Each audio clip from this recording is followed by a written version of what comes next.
Elle était autrefois la meilleure agente de la France, mais aujourd'hui, elle se terre dans une petite ville syrienne broyée par la guerre. Postée chaque jour devant une fenêtre en ruine, elle fixe sans relâche la résidence de sa cible, consignant le moindre de ses faits et gestes ainsi que sa routine avec une précision absolue. Et cela a duré 6 mois entiers. Mais aujourd'hui, elle a enfin reçu l'ordre du quartier général de refermer le piège. Barr, s'étant déguisée en habitante locale et s'appuyant sur la routine étudiée pendant 6 mois, a facilement fait ouvrir la porte de sa cible.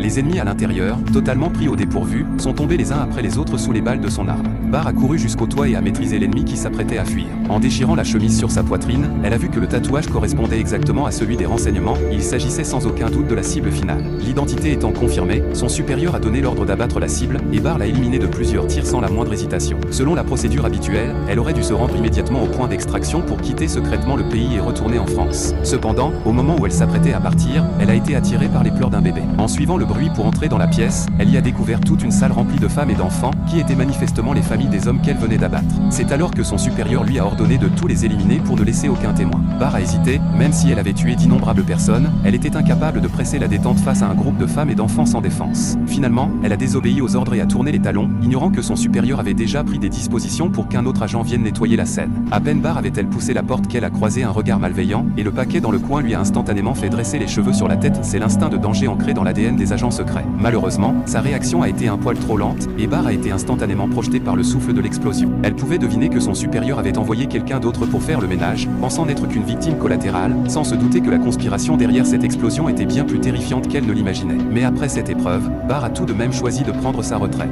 Elle s'est retirée au Maroc pour devenir monitrice de surf et est tombée amoureuse d'un policier local, menant une vie simple et heureuse. Mais alors qu'elle avait tout laissé derrière elle et s'investissait pleinement dans sa nouvelle vie, le danger approchait à pas de loup. Car pendant qu'il savourait un thé en amoureux l'après-midi, au bout de la rue non loin de là, quelques locaux complotaient quelque chose. Leur regard était louche, comme s'ils venaient de conclure une sorte de marché. Ensuite, ils ont enfourché leur moto et ont foncé droit sur le couple en faisant rugir les moteurs.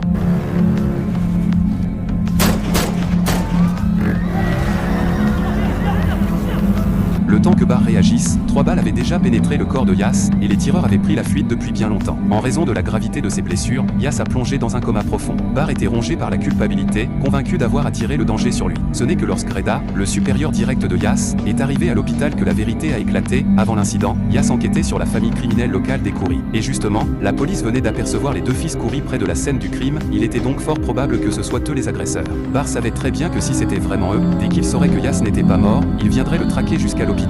Elle a donc donné l'adresse d'une planque à Reda pour qu'il y transfère